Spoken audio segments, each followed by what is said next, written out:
Just the facts, ma'am. Hey all, this video is a follow-up to one I did a while back entitled The Shocking Truth About Organ Donation, and in this video we're strictly going to look at two rather shocking court cases. Or actually one is currently a homicide investigation, but there are court documents. The first one is just mind-blowing. The first one involves the LA County Coroner's Office and the Los Angeles OPO, One Legacy. So let's start with the LA County case. In a nutshell, this 8-year-old disabled boy ends up drowning in a washing machine. By the time they find him, he had stopped breathing, and they get him to the hospital, and he is severely brain damaged. And his parents decide to take him off life support and allow his organs to be harvested.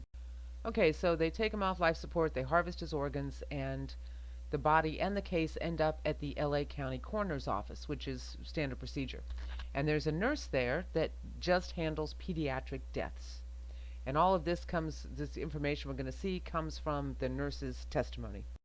Now, it starts off talking about how close One Legacy is with the LA Coroner's Office. They have unfettered access to the Coroner's Department crypt, which it monitors on a daily basis for decedents in order to identify target donors. This would be tissue donation like cornea, bone, and such. And it goes on, they also have complete access to the department computers to look up family members to get permission for organ harvesting. Now, remember how we talked about how they have to die in a timely manner when they're pulled off a ventilator?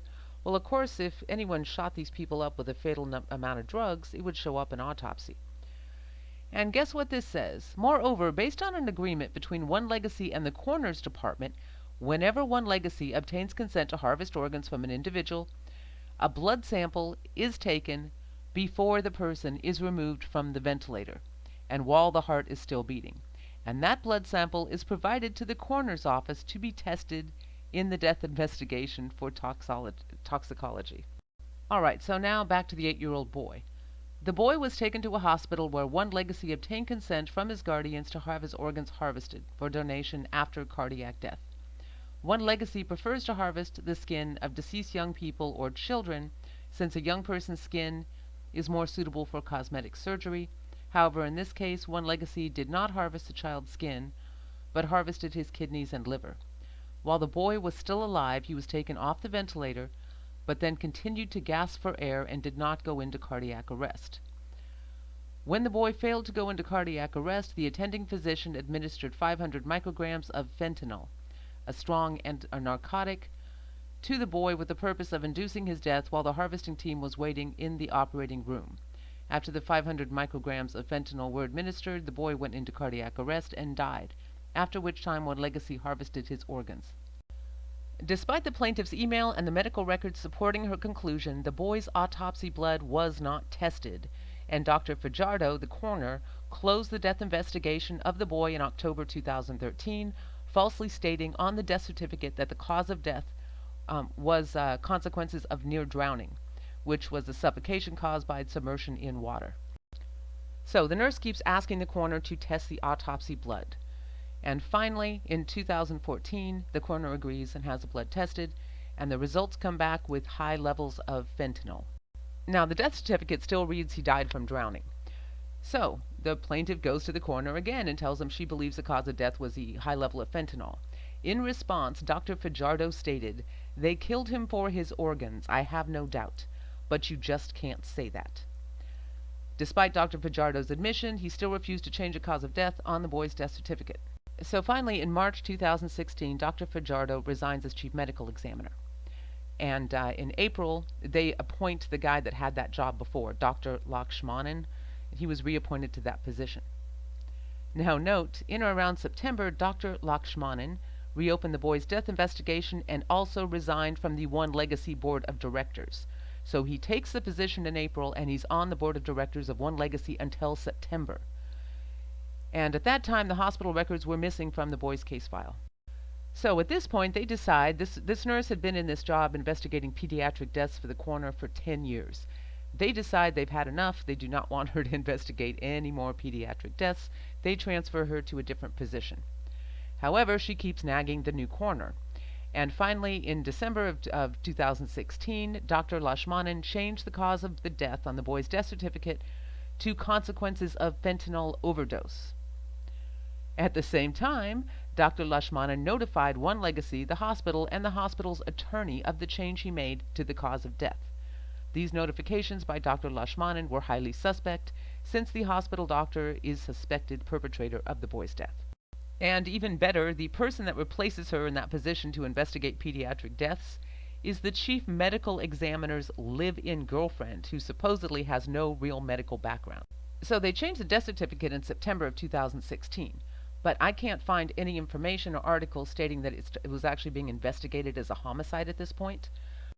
But then in May 2017, this woman files a court case against Los Angeles County, claiming they violated the labor code and transferred her to a different position in retaliation for her blowing the whistle on this case. Now, I'm sure the defenders of the organ harvesting industry are going to say, well, she was just a disgruntled employee. Why should we believe this? Well, we know for a fact the death certificate was changed. And it took, what, 3 years? Because they never tested the original autopsy blood despite multiple requests? That's fact. And that is a huge fact.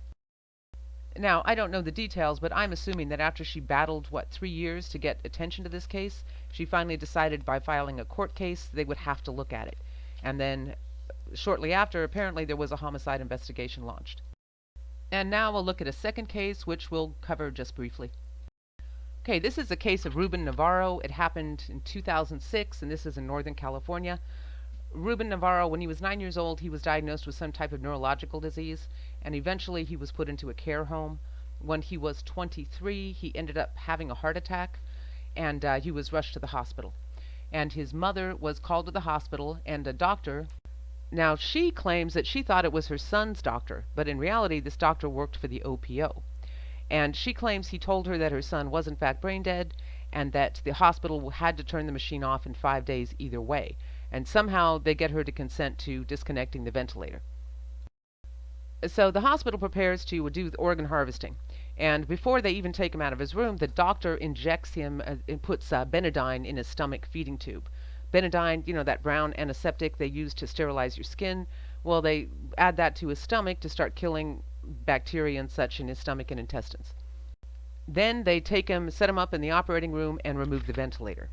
But as is so often the case, he is not dying in a timely manner.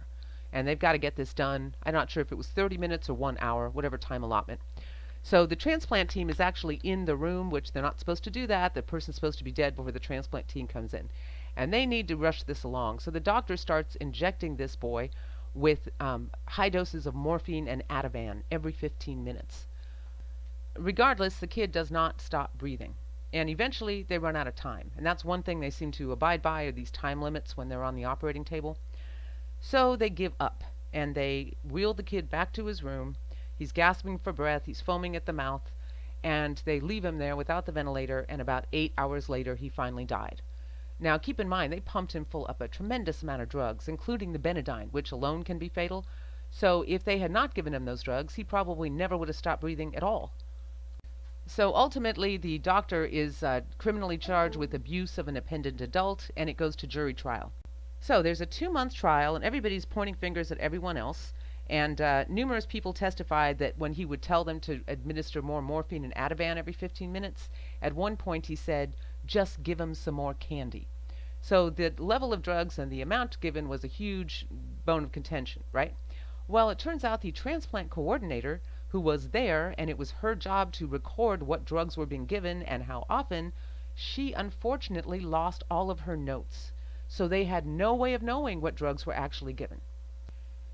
So finally the jury goes into deliberation, and they deliberate for 2 solid days, and then they come out with their verdict. So yes, the jury acquitted him. And apparently their reasons being that he was a new doctor and there weren't really any clear protocols, and the guidelines were unclear, and people weren't communicating real well. So this new doctor apparently didn't know that when you give someone high doses of morphine every 15 minutes, and you would put Benadine in their feeding tube, that could have an adverse effect where you're trying to see if they can breathe on their own or in fact die when they're taken off the ventilator. So full acquittal. So after seeing what the result was in this case, I don't have real high hopes that the Los Angeles case is going to be a whole lot different. But we never know, and the LA Times is covering it, so any updates should be coming out. I do have to say one thing. The nurse in that case, I mean, the way she pursued that for years, She is either extremely brave or very naive. Because I got to tell you, I mean, the things that she was alleging, these are a lot. There's a lot of people involved, high-ranking people. I mean, theoretically, these people could end up in prison for murder. I'd be real nervous that I could end up with 2 bullets to the back of the head, and then the coroner's office would declare it a suicide. But I guess now that it's all public, she's probably less for her to worry about. So, on that note, it actually takes quite a while to put all these videos together and gather all the source documents, so if you enjoyed this or you found it useful, please do take a second and hit the like button. Thank you so much for watching, and stay safe.